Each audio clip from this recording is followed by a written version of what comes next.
following one Chennedy of the Carter most dramatic now with moments 12 in the points off the WNBA's bench. recent history. And Supporters are still finding it difficult to comprehend what they watched. It all began with a single, startling event during what should have been a normal but high-stakes matchup. Chennedy Carter struck rising star Caitlin Clark with an unexpected, forceful hit. Not only was the effect physical, but it rocked the league as a whole. The hits video went viral in a matter of minutes, garnering millions of views as players, fans, and experts from all around the world contributed their thoughts. Was it anything much more personal, or was it just a tough defense? It was a lot of conjecture. Commentators paused in the middle of the show. Benches rose. Most significantly, Caitlin Clark was completely taken aback by the abrupt change in tone from someone she didn't seem to expect, not just by the physicality. Due to her aggressive style of play, Chennedy Carter immediately became the center of attention, which is not something any athlete desires. How did the league react? Quick alerts flew. Talks about suspension made the news. Everyone is now wondering if Chennedy Carter will soon face a ban. There are a ton of theories on social media. Was this a planned action? Was there conflict simmering in the background? Or did an off-camera incident lead to a meltdown that was witnessed by millions of people? Even other NBA players have begun to take sides, with some calling for responsibility and others supporting Cleveland's passion. There is little doubt that this moment may define careers, as the public demands answers and the league is under pressure to take action. Hold on tight, because what began as a basketball play has turned into a major controversy. And the true tale of the hit. You'll be shocked at how deep it might go. The audience had never been more boisterous, but everything fell silent the second Chennedy Carter's shoulder struck Caitlin Clark. The audience let out a gasp. Her expression froze in shock as Clark staggered. For a brief while, even the officials seemed uncertain about how to respond. It felt like a message rather than just a foul, a declaration. And the whole sports community is now clamoring to discover what the true meaning of that message was. It appeared to be a heated in-game scene at first sight. Aggressive play occurs, particularly in matches with huge stakes like this one. However, something felt different this time. Fans quickly rewinded and analyzed the live stream. Within minutes, slow-motion videos were all over the place, and the chatter became louder with each frame. Did you see her eyes before the hit? That wasn't simply touch, that was personal. What did Clark say to her? Social media took off. Trending hashtags included #SuspendChennedy and #ProtectCaitlin. Former athletes started to comment. Even celebrities joined the debate, with some denouncing Carter's behavior and others referring to it as just good basketball. However, inside the league, insiders claim that the event raised serious concerns. Within hours, officials allegedly held emergency meetings to evaluate what was going on behind the scenes as well as what had transpired on the court. Additionally, the friction between Clinton and Caitlin wasn't particularly new behind the scenes. For weeks, there had been rumors of covert animosity, unacknowledged rivalries, and increasing pressure as Clark's fame grew. According to some insiders, the league's veterans were beginning to feel the pressure of the spotlight, moving to younger, more up-and-coming players. One former colleague alluded to some resentment. Clark's ascent has been swift, and it's not being handled effectively by everyone. That might have been particularly true for Chennedy Carter. Carter, who was once praised as a franchise changer herself, has had a difficult journey. Off-court scandals, team moves, and injuries have kept her in the news for all the wrong reasons. But her gift? Indisputable. Her hostility? Renowned. And both detonated in plain view in that one instant. It wasn't just a foul hit. A boiling point was reached. Chennedy plays with passion, according to a former assistant coach who was close to Carter and described the incident as a sign of deeper frustrations. Always has. But now she seems to be carrying something heavier, giving her an edge. What is she holding? Exactly. Preseason media rounds may have heightened tensions between Carter and Clark, according to a number of unverified stories. Insiders claim that even though the two were seated only feet apart during a commercial shot, they hardly spoke. According to insiders, Carter seemed annoyed by the attention that Clark was getting. One member of the production team said that it wasn't what she said, but rather what she didn't say. It was chilly as the game progressed. The two clashed in several ways due to the high stakes and pressure. Prior to the incident, cameras saw Carter pacing the sidelines in a very irritated manner. Despite the change in energy, Clark, who never faltered, remained calm. Then the blow Clark fell. Carter continued to walk. Not a single apology. No look back. No hand went out. The consequences were immediate. Commentators called for punishment. Supporters cried out for responsibility. And the WNBA had to act quickly since it was now being watched closely.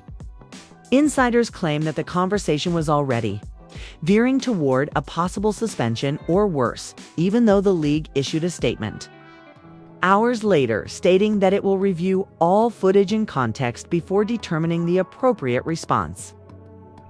Caitlin Clark's post-game interview was a remarkable example of poise. She was poised and wounded, and she was cautious what she said. She didn't mention names, but the underlying message was quite clear. It's part of the game. We're here to compete, not to hurt each other. Carter, meanwhile, turned down interviews. Her team responded succinctly, saying, "No comment."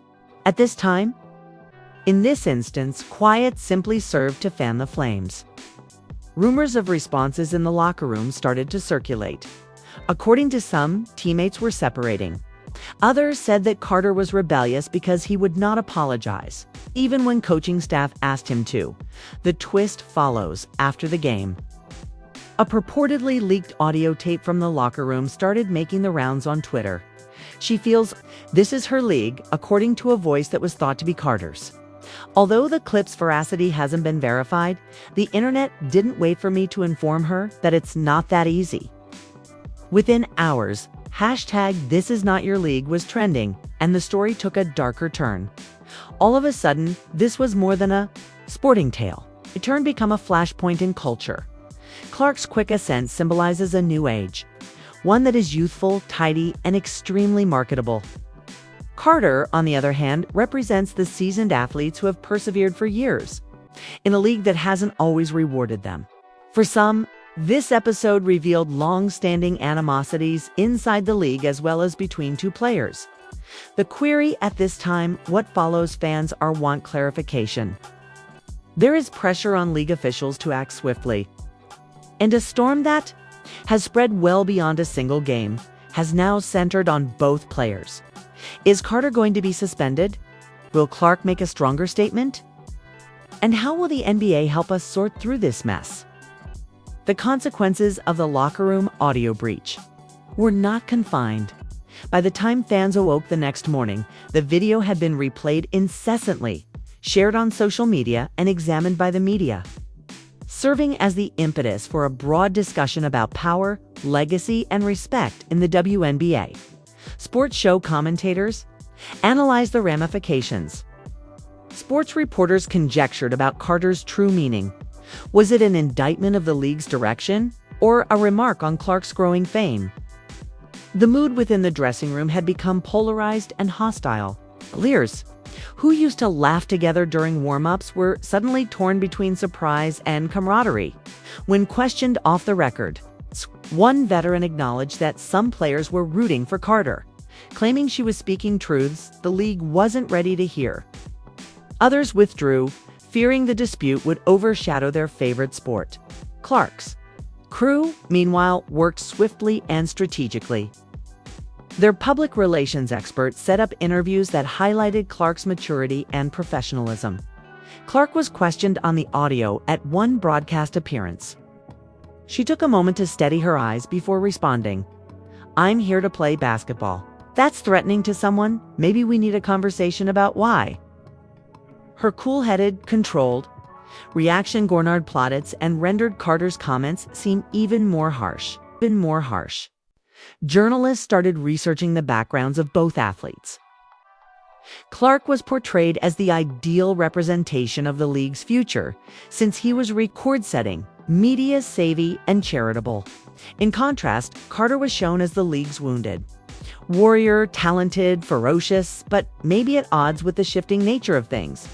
Their career paths were compared in feature articles. Carter's veteran status and struggles with injuries and club instability versus Clark's recent record-breaking season. The question at the heart of it all was whether this was just a personality conflict or something more profound, like a change in generational identity. Many pundits referred to it as the old guard versus the new guard. Carter stood for perseverance, hard work, and earned credibility. Clark was a representation of youth, excitement, and mass appeal. The audio leak turned into a manifesto that was apparently written by someone who felt marginalized. The disciplinary committee of the league immediately got to work, according to reports, in order to put together what had transpired prior to. During and following the hit, investigators asked players, coaches, and staff members for interviews. Insiders thought this would result in a multi-game suspension or worse. Mandated anger treatment and public service responsibilities. The NBA said they were committed to player safety and professional conduct, and that they will take appropriate action as needed. That night, Carter made a rare statement. "My actions speak for themselves. I'm fiercely protective of what I've worked for. I love this league." My comment was about respect and not forgetting those who fought before the ought. Headlines. She didn't apologize, but her tone was more contemplative and softer than the locker room clip. The public's response was divided, though, with some praising her candor and others labeling it defensive. Conversely, those who supported Clark had a different opinion. Her professionalism and poise were swiftly praised on social media. Videos showing her icily leaving after the hit were circulated as evidence of her moral character. Several of the companies she collaborated with shared encouraging posts. Her work ethic and team-first mindset were emphasized in interviews with teammates. Someone said that Caitlin brings a light to this league, and we all felt her grounded presence yesterday. The next day, brand ambassadors and former star Gina Torres participated in a special WNBA panel. They argued about whether Carter's strike crossed the line into personal attack or was a hard-charging defensive effort. Was the locker room remark an expression of resentment or the plain facts about league politics? The difference in public opinion became starkly apparent as neither side conceded. A retired WNBA legend publicly stated, "This league's roots are built on fight, resilience, and passion. We can't forget the ones who came before just because someone new is taking the spotlight." This unexpected support for Carter during the debate gave her newfound traction, and some fans softened their stance, viewing her as an experienced voice resisting. However, it didn't stop there. Additional video footage purportedly demonstrating Carter disparaging Clark prior to the hit was alluded to by Clark's team. "You want the full story," stated one of the representatives. There was conjecture that further lines of discussion may emerge, which would make the story even more complex.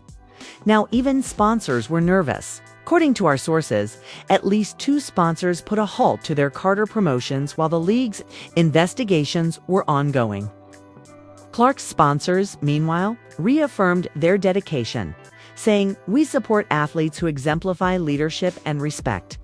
The event began to garner attention politically. Talk show commentators suggested that the conflict represented a shift in culture. Was the WNBA going from a base of grit to a limelight fueled by images? Which identity would determine how it developed? The families of both athletes were contacted by journalists. "I raised a fighter," said Carter's mother in a touching Instagram post. "She's a huge basketball fan. Please see her heart." Clark got messages complimenting her grace, fan art, and emotional support.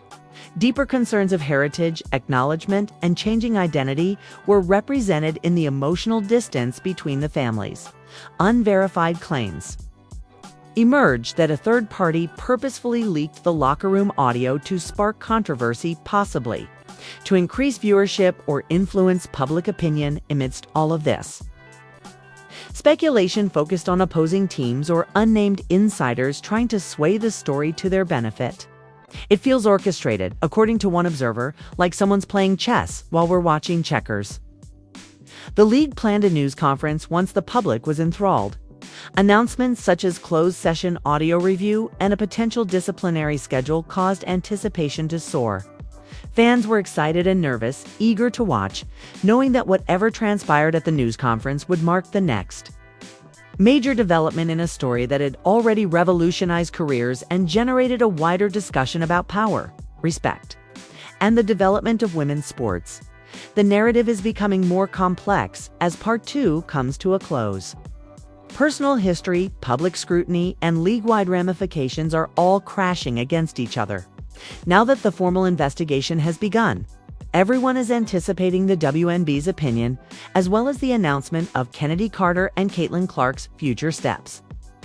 This is just going to get hotter, so stay tuned. A new form of pressure microscopic examination, public posturing, and high-stakes reputation management had replaced the tension in the arena.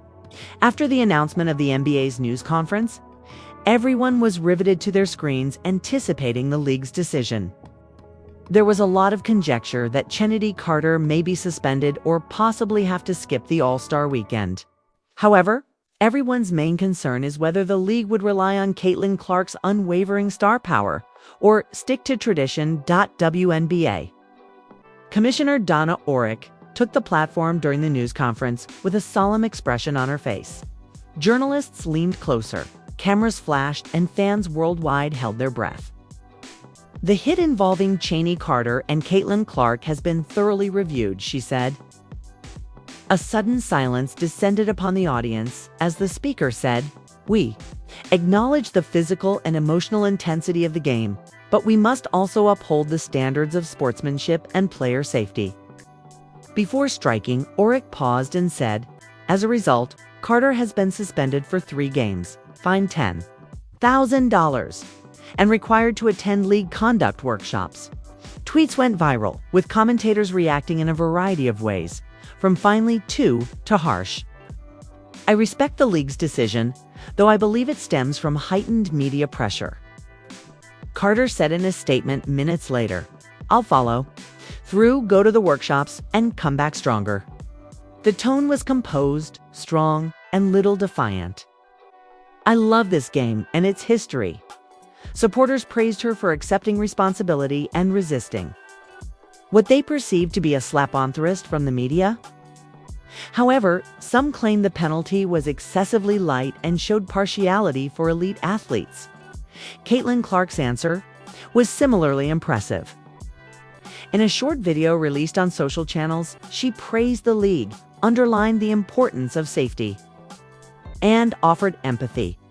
"I hope this incident brings awareness, not division." Her poise and maturity won her acclaim, but some criticized her as a shrewd PR ploy, pointing out how meticulously her publicist had crafted the statement. "We're teammates of the sport, not enemies." Reactions were divided in locker rooms throughout the league. Some veterans experienced a surge of pride upon being validated for their followers and their style of play. Others objected to what they referred to as social media justice, believing that the new celebrity was being overprotected. Talk about culture, togetherness, and appreciation for both heritage and up-and-coming talent-filled team meeting rooms. The media went into overdrive with its coverage. The punishment's character was disputed in headline after headline. Was it sufficient? Does a ban of 3 games convey the appropriate message? How do we strike a balance between safety and etiquette and the game's raw edge? Sports psychologists provided behavioral insights. Talk show presenters analyzed the scenario. And social media influencers launched mini-documentaries that followed every development. A significant subplot emerged amidst the chaos. Caitlin's sponsors had a tactical edge. Having openly backed Clark, they took advantage of her composed reaction. Memes praising her tenacity went viral. Sales of goods bearing her brand skyrocketed. And rumors of future sponsorship deals circulated. In the meanwhile, Carter's sponsors suspended their campaigns.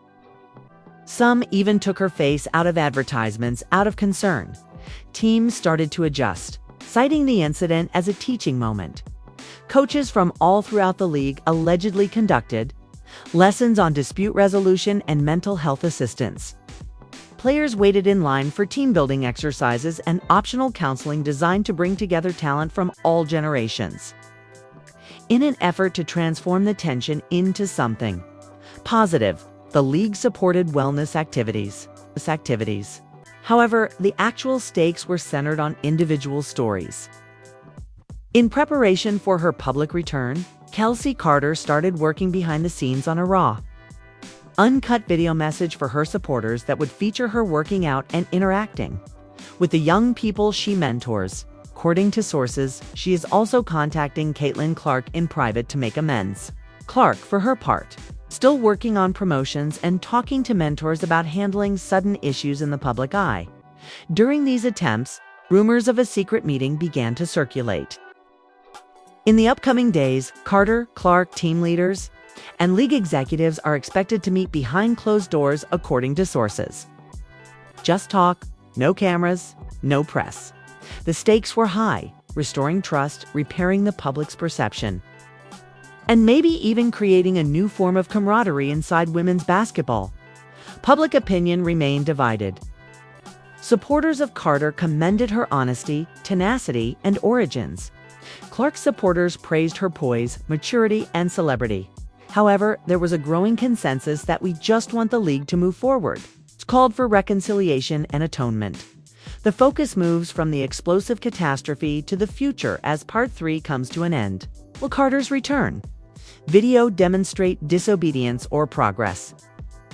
Will a new level of leadership be inspired by Clark's response? And is the strain too great to be resolved? Or can a private meeting mend broken relationships? In an instant, the WNBA was permanently altered.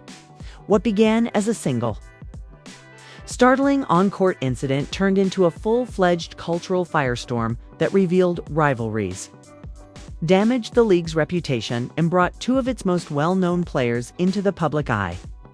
Chennedy Carter, unbridled and ferocious, became the embodiment of unadulterated fervor and annoyance. Calm and collected, Caitlin Clark became the league's polished prodigy. However, underneath the hashtags and headlines, a deeper discussion about power, respect, and what it truly means to share the limelight was sparked. There is still repercussions. Not even close. Even though Carter's ban has been served, the effects will be felt at every game, interview, and sideline look. Although Clark has received praise for her composed replies, how much longer can she bear the burden of perfection? And what was discussed behind closed doors at the secret meeting we all heard about? Was it simply more gasoline put to the flames? Or was there forgiveness? There is disagreement among supporters. Teams are recalibrating. And the league itself is at a turning point. What transpires next might determine not just the season, but perhaps women's basketball's destiny. It's your time now. What do you believe actually transpired between Caitlin and Chennedy? Was there anything a lot more going on beneath the surface, or was it just a hard play gone wrong? Please share your opinions in the comments section below. Which team are you? On Clark or Carter? Or do you believe that the tale is still incomplete?